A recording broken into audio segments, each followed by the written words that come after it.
are just petrified. It reminds me of what they did during the BLM riots of last summer. They all just fell in line. But how dangerous is this, given what we've already seen in Georgia and now in Texas for them? What's amazing to me that the head of Delta, the head of Coca-Cola, they don't even bother to read the bills. In fact, in Texas, they admitted they didn't even read the bills at all. All of these proposals are to try to make it easy to vote, but hard to cheat. I've been involved with this. I've communicated with people in all 50 state legislatures. I've called them on the phone. I've talked to the conservative ALEC group about this, and we've now passed it in Kentucky. And we actually had more early voting days added, so easier to vote, but you vote in person.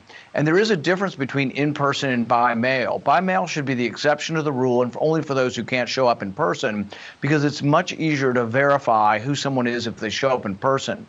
There's nothing Jim Crow about this. In fact, what is very insulting and really just gets to me is they're implying that people of certain races are not able to comply with rules, show up, or have a driver's license or figure this out. And I think that's very racist, and they're thinking that there are certain groups of our people who are incapable of following basic rules. I don't think it's true.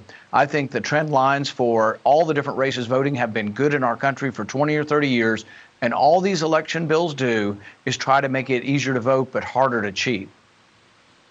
Let me just put up on the screen for a moment what Texas is proposing, Senator. And again, this is very common sense. So major provisions in this bill include allowing poll watchers to record in some circumstances and establishing a system to track mail-in ballots and codifying a prohibition on drive-through voting.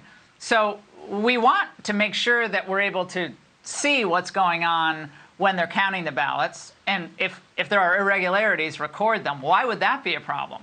So none of this is Jim Crow, but these CEOs know that, Senator. So what's really going on? Are they just weak-kneed? They want to mollify the woke left? What's really going on here? It's this extortion racket that's been going on for a long time. Jesse Jackson would do it years ago. He would protest in front of a big corporation that wasn't doing anything wrong until they gave money to his organization, and then his protest would leave their organization. That's what they're doing now. They think they can bully. But some of these corporations, like Coca-Cola, I recommend people stay away from them, because here's the thing. Coca-Cola is now telling people to apologize for being white, apologize for being arrogant, apologize for all these things supposedly that white people are doing.